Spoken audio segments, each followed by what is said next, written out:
I task. Everybody needs a sense of power. Now, there's no need to take it that way. I did say you could use this room if you wanted to. Yeah, it's all right. It's your radiogram and I'm just a humble lodger. Oh, don't be silly. Oh, I see neither of you have eaten your supper. Where's Marjorie? I don't know. I've been out all afternoon. I've brought the evening paper. Look, doesn't he look a scream? If you're referring to that picture of that hippie prophet, he doesn't look and is not a scream. He's gone to Tibet. He's doing what he wants to do. Every man must do his thing. That's all very well when you've got a couple of million behind you. Look, if you're referring to the rent... Oh, you do go on so. I'm not referring to the rent.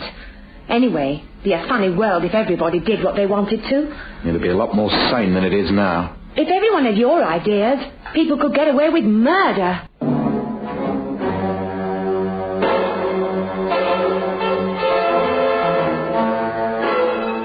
It's time for you to take your place on the jury. Invite you to...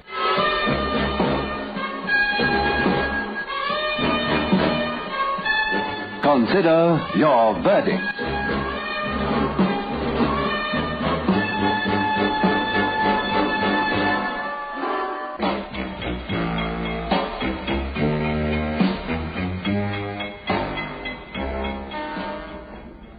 My lord, gentlemen of the jury, I rise to lead evidence for the Crown in the charge against Martin Peter Russell, that he did feloniously, wilfully, and with malice aforethought kill and murder his wife, Marjorie. Why he did so will become self-evident as the prosecution calls its evidence. What are the facts? It is common cause that the body of Marjorie Russell was found drowned in a bath at a house known as 126 Charlotte Street, Bloomsbury. This was on the 24th day of November last year, that is, 1968. Without wishing to precipitate matters, it can be said that evidence we shall submit will convince you, gentlemen of the jury, that Mrs. Russell's death was not the result of an accident. At the same time, we shall bring you proof that the prisoner at the bar, her husband, Martin Russell, stood to benefit financially from this woman's death. At approximately 8:15 in the evening of November the 24th, 1968, Mrs. Hibbert, the landlady of the house where the young couple lodged, had occasion to go into the bath. What do you get when you're home? Him and his hippies. Indeed. Tibet, huh? I don't know why Marjorie puts up with him, I really don't. Oh, you should really look...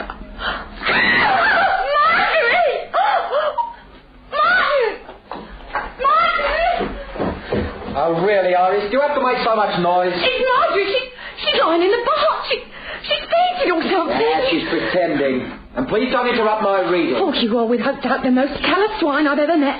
She hasn't fainted. I think she's dead. Then you'd better call a policeman, hadn't you? Sometimes I think you're mad. Yes, I am going to call a policeman. And so the landlady summoned help from the police constable, who happened to be in the vicinity. And it needed little medical knowledge to realize that the young woman was dead. Was death by misadventure, or was it the result of a deliberate act of destruction? We are confident that you will have little hesitation in concluding that Marjorie Russell's death was deliberate, premeditated, and caused by her husband, the man in the dock. Without any more ado, I shall call my first witness, Police Constable Albert Steele.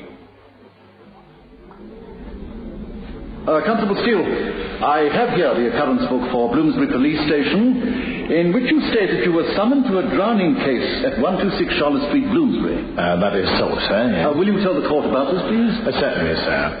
Well, whilst proceeding in a northeasterly direction along Charlotte Street, a woman came running out of one of the houses. Just a moment. What time was this? Approximately 8:20 in the evening, sir. Go on. The woman, who later identified herself as Mrs. Hibbert, said that one of her lodgers had been drowned in the bath. I went into the house, number 126, and she took me upstairs into the bathroom. There I found a woman lying in the bath. Her head was under the water. Was the bath full? No, sir. I'd say it was no more than half full. What measurement of water, how many inches of water would there be, would you say? There were 13 inches of water, sir. You're sure? Yes, sir. Thank you. What did you do? Well, I'm trained in first aid, sir, and I could tell it when she was dead. I thought I'd better not touch the body. Of course, I learned later that she'd been dead some time before I got there. Now, you say there were 13 inches of water, also that her head was under the water, but would that be sufficient to cover her entire body? Well, no, sir, it wasn't.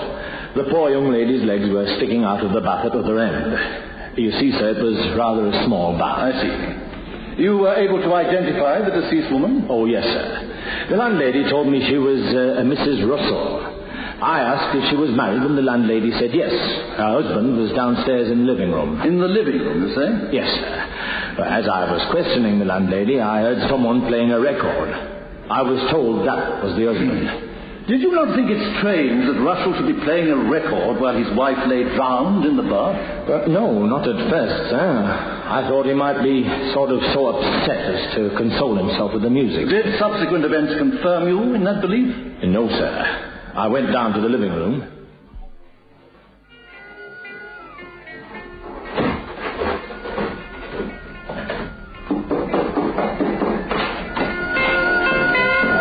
Mr. Russell? Yes, I'm Russell. There's nothing I can do for your kitchen, sir. How long have you been married, Mr. Russell? 8 months. Did you say 8 months, sir? I said 8 months. Now, look, I've got a dead wife lying upstairs. Do I have to be asked silly questions? I'm just doing my duty, and you're the husband. That makes you next of kin. You don't seem very put out, by the way. Well, I hurried to the station and reported the occurrence. Thank you. That is all. Constable Steele, you say you found my client composed. Yes, sir, I did. There was no violent expressions of anguish. Oh, no, sir. In fact, Russell made no attempt of simulating shock and horror. Not at all. No false manifestations of grief, as one would expect from a murderer trying to hide his crime. That's not for me to say, sir. His attitude was as calm and as different as he appears now in the dock, although faced with the prospect of being put away for the rest of his life. I've never quite met anyone like him, sir. That is a most interesting comment, Mr. Steele. Why do you say that? Well, sir, there's his wife upstairs in the bath. You'd have thought he'd have run up to see what happened. I took a statement from the landlady. It was her, the landlady, that found Mrs. Russell lying in the water. And she tells me that the prisoner said Objection. that... Hearsay. Oh, I'm sorry, my lad. I know I mustn't give evidence as to what a person tells another person. I don't think any harm has been done, Constable Steele. How long have you been in the force? 6 years, sir. And you say you have never met anyone quite like the man now standing in the dock. Are you prepared to stand by that statement? I certainly am, sir. He seems to have no feelings at all. Precisely. Did you know that Russell is a disciple of Krishnamurti, who says that all thoughts and feelings must be kept in one's inner self and to one's own private world, and to which no outsider is to gain access? I don't know what you mean, sir. I sympathize with the witness's sentiment. All you're asking this witness, Mr. Darlington, is whether he knew your client practiced rigid control over his feelings, are you not? No, yes, my lord. Yes. Well, I regard the introduction of some obscure Eastern mysticism as totally unnecessary. Neither is the witness to be expected to give testimony as to the prisoner's philosophy. Sorry, my lad. I have no further questions for this witness. I now call Dr. Dennis Chalmers. Dr. Chalmers, on the 24th of November 1968, you were called to examine the body of a dead woman you now know as Marjorie Russell. Yes, I was. Were you able to ascertain the cause of death? Death was caused by drowning. Would you describe to the court what you saw on your arrival? Her head was under the water, and her feet and legs protruded from the opposite end of the bath. Now, if the woman had suffered some kind of fit or seizure whilst in the bath, would you expect the position she was in? Indeed not. Why do you say that, Doctor? Well, you see, we've measured the length of the bath. This was a number of inches shorter than the height of the deceased. This means that if she had suffered, say, a fainting fit while seated in the bath in a normal position, her head and upper trunk would be supported by the bath. It seems strange that her legs should be protruding from the other end, and her head resting on the base of the bath. What further conclusion did you come to, Doctor? I felt convinced that someone held her feet above water, causing her head to sink, which resulted in her death by asphyxiation. That is all. Doctor, are you seriously telling this court that it would have been impossible for this unfortunate woman to have fainted while in a bath. I would say it was highly improbable. Therefore, you admit the possibility. No, sir, I do not. Had Mrs. Russell fainted while in the bath and fallen so that her head was under the water entering her mouth and nose would have had a marked reviving effect. Can you say this with certainty? Our doctor never deals in certainties, but he has to take into account probabilities, cause and effect. So you are not certain. Thank you for the admission, Doctor. Now, what facts can you produce to substantiate your theory that the woman's legs had been lifted out of the bath? To me, it's the only possible solution. Were there any bruises on the woman's legs, for instance? No, but then again, I'd not expect to find such bruises. If the woman were taken by surprise, force would be unnecessary. Without any corroborating facts, your testimony can only be regarded as conjecture. I would rather use the word theory. But I insist that there is no evidence to support your theory. I can only repeat that my examination showed the woman to have been in a healthy condition prior to her drowning. I maintain that my theory is the only possible answer to the facts as we have them. Are you quite sure that you were in possession of all the facts? Reasonably sure. Did you know that Mrs. Russell was subject to fainting fits? As police surgeon, I consulted Dr. Levis, who attended the young lady when that fainting fit took place. Yes? When Mr. and Mrs. Russell moved into Charlotte Street, she applied to become Dr. Levis's panel patient. Apparently, the young woman fainted once, and once only. I do not regard that as someone chronically addicted to fainting. Do you know why Mrs. Russell fainted?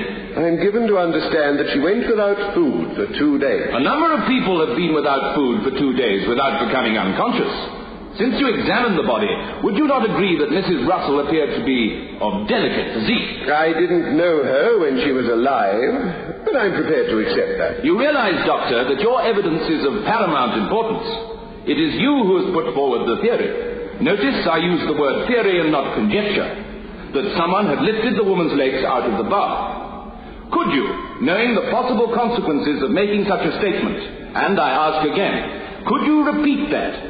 Not just as a theory, but as something without any shadow of doubt, always remembering that this is a trial of murder. I've already made it clear that a doctor cannot deal with certainties. I would ask the members of the jury to make special notice of this question and answer, bearing in mind that the man is considered innocent unless he is proved guilty beyond all doubt. I have no further questions. That being the case, I think that this is a fitting moment to adjourn for lunch. And so the court adjourns in the trial of Martin Russell for the murder of his wife, Marjorie. The dramatized version of the case against Russell is brought to you by Bristol Myers. Back to the courtroom. The trial proceeds as the prosecution's next witness is called to the witness stand. You are Mrs. Iris Hibbett, and you rent a house at 126 Charlotte Street, Bloomsbury. Yes. The prisoner is known to you. He and his wife lodged with me. How long have you been letting rooms, Mrs. Hibbett? My husband was a regular, you see. We'd been married 6 years and he got killed in an accident while they were holding manoeuvres on Salisbury Plain. You mean your husband was a regular soldier? Yes. He died 4 years ago. What with my compensation money and my widow's pension, I thought I'd rent the house and take in lodgers. I see. So 2 of your lodgers were a couple named Mr. and Mrs. Russell? Yes, sir. How long did they occupy rooms? By that I mean, when did they first move into your house? Oh, they moved in August last year. Well, this means, does it not, that they were in residence for nearly 4 months? That's right, sir. Did they pay their money regularly? Well, they gave me 1 month in advance, and I never saw a bean out of them after that. Did Mr. Russell give any indication as to the nature of his work? Yes, he told me he was a copywriter with an advertising agency, that he wrote advertisements. And his wife? She used to be a model, for taking pictures, that sort of thing. You say that she received 1 month's money in advance and no further payments. Did you not question? Yes. He said he turned in his job. I'm sorry, Iris, you'll have to wait for your money. Now, look, Martin, I don't want to appear grasping, but you've been here 3 months now. Look, you know I chucked my job. I'm not going to dish out any more platitudes. Then what are you going to do for a living? Write my book. Write your book? I haven't seen you do any writing. You haven't seen me do any writing because I haven't started. Oh, but don't worry. If you'll pardon an old Victorian phrase, I'll raise the money on future expectations. What do you mean, expectations? Money, you silly goose. Money. What do you think I mean? By the end of this month, I shall be able to raise a large sum on certain future expectations. What a nice word that is. Expectations. Funny man, Martin. Go for days without speaking a word, and other times he'd talk the hind leg off the donkey. I would like to repeat part of your evidence, Mrs. Hibbert. The prisoner said that by the end of this month, I shall be able to raise a large sum on certain future expectations. He said that, did he? Yes. Are you sure of that? Positive. Thank you. Oh, now we come to the fatal night. Did you know that Mrs. Russell intended to take a bath? Yes, sir. She came into the kitchen just after I'd finished washing up and asked me if the water was going to be hot, because she'd like to take a bath. At what time was that? About 2:30. I told her I'd have to light the cistern in the kitchen and she should wait for about half an hour. And did she? Yes. I shouted to her that the bath was hot. I heard her go upstairs and turn on the taps. I didn't see her alive after that. What made you go to the bathroom at all? Well, I'd gone out. I went to see a movie, and then I went on to meet a friend at the Fitzroy Tavern for a drink. I didn't get back till 8 o'clock. And I noticed that the ham I'd left in the kitchen for Mr. and Mrs. Russell hadn't been touched. I knocked on the door.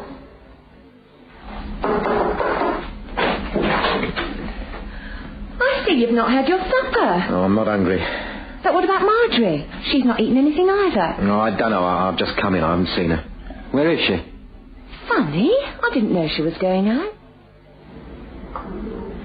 I don't know what really made me go upstairs and try the bathroom door, but I did. And she was lying there like that. I rushed downstairs to tell him. He said you'd better call a policeman. Which you did? Yes, sir. Thank you. That is all. Mrs. Hibbert, Russell denies ever saying to you that he would be able to raise a large sum of money on future expectations. Why should I lie? That's a very interesting question. Mrs. Hibbert, did you not ask Russell to accompany you to the cinema on 2 occasions and to visit the Fitzroy Tavern on a number of occasions? Oh, so what? I wasn't meaning any harm. No one suggests you were, Mrs. Hibbert. But it is now February 1969. The conversation you report took place some months ago. Is your memory as good as all that? Yes, it is. May I suggest it is difficult to recollect a conversation the day after it took place, let alone after an interval of months. Tell me, do you work, Mrs. Hibbert? Yes. Could you tell us what sort of work you do? What's that got to do with it? Please, madam. I work at the Trident Club. Well, you don't think an army pension and having a couple of lodgers who don't pay their rent's going to keep me? What sort of work do you do at the Trident Club? If you must know, I'm a stripper. Oh, what, Mrs. Hibbert? A striptease dancer. And let me tell you, there's nothing wrong in being a striptease dancer. When you're left a young widow without a husband, beggars can't be choosers. I'm sure they can't, madam. Now, where was Russell when his wife asked if there would be hot water for a bath? I don't know. They had lunch, did they not? Yes. Did not Russell say that he was going out immediately after 2 o'clock? Yes, he did. So when Mrs. Russell asked about a bath, he wasn't in the house? I don't know whether he was or not. That is all, thank you. I now call Detective Inspector Desmond Johnson. Inspector, as a result of the Home Office pathologist's report, you took over the investigation into the death of Mrs. Russell. Yes, I did. Certain other insurance aspects came to light, did they not? Yes, we discovered that when she was a young child, Mrs. Russell's parents had taken out an endowment and life insurance policy. Should the young woman die before the age of 55, an amount of £25,000 would fall due to the beneficiary. Who was the beneficiary? We discovered that a week after their marriage, Mrs. Russell had drawn up a will, leaving everything to her husband. Anything else? Yes. We also learned that Russell had gone along to his bank and inquired as to the possibilities of raising a loan on these expectations should his wife die. I don't think that's very clear, Inspector. Do you mean raise a loan in the event of his wife's death? Yes, I do. You see, it would take some months for probate to be proved. But Russell was told that a loan could be raised on the basis of his expectations. Thank you. Then what happened? Well, I called on the prisoner. I'm sorry to bother you, Mr. Russell, but there are certain aspects of your wife's death that need clearing up. Oh, here I am, trying to write, trying to be myself, and nobody will let me. Everyone clawing at me, trying to tear me to shreds. No one's trying to tear you to shreds. I'm just going to ask you a few questions. Such as? Well, now, we know your wife went upstairs, entered the bathroom, turned on the taps, and never emerged again. She entered that room at 3 o'clock and never returned. Where were you? All over the place. I'd be a little more precise if I were you, Mr. Russell. Where were you at 3 o'clock? I was sitting in Bloomsbury Gardens. What time did you get back? Oh, 5:30, I think. I looked around for Marjorie, and she didn't appear to be in, so I went out again. Where did you go? Now, look here, Answer my questions, please. Where did you go? I walked around the West End of London, envying those well-dressed people with their air of prosperity that I do not possess. I see. Did you love your wife? I regard your question as impertinence. Mr. Russell, I may as well tell you that we are not satisfied that your wife's death was accidental. I don't think you'd be advised to adopt that manner. Now, you say you walked around the West End. What time did you get back? About 8 o'clock. And then what did you do? Nothing. What do you mean, nothing?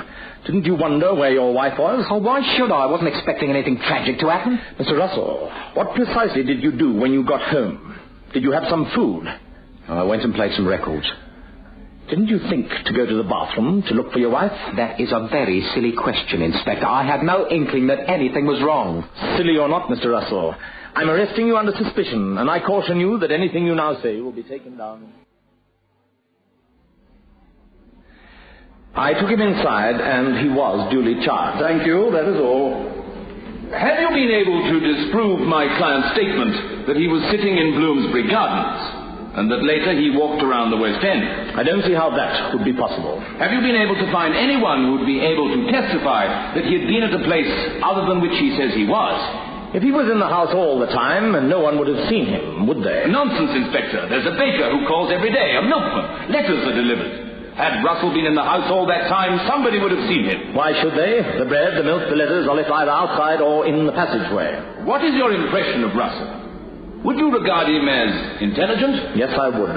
Would you not expect an intelligent man to prepare for himself an alibi were he guilty? He gave us an alibi, which we can neither prove nor disprove. An alibi which you can neither prove nor disprove. Thank you, Inspector. Thank you very much. The Crown declares emphatically that the charge of murder against Russell has been proved up to the hilt. We say that this strange, cold, callous young man decided to kill his wife in the knowledge that her death would resolve his financial problems.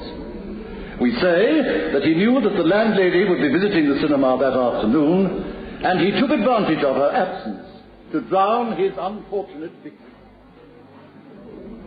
The inspector admitted that he could not disprove Russell's alibi. What else is there? The fact that he owed a few months' rent, owed it to a young lady not averse to seeking his companionship. Remember, there is not one witness for the prosecution who has been able to say to the jury, this is positive evidence pointing to Russell's guilt. Are you going to convict him because he has strange modern attitudes to life and his responsibilities as a married man? This delicate young woman fainted in the bar. She lost consciousness and was drowned.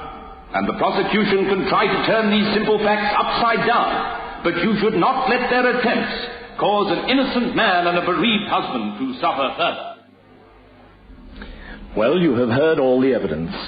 Would you say that all the relevant facts which emerged at the trial of Russell pointed to his guilt or his innocence? In a moment or two, we shall bring you the verdict arrived at by the jury. What was your verdict? Did you find Russell guilty or not guilty of murdering his wife by drowning her? In the actual trial upon which this dramatic presentation is based, Russell was found guilty.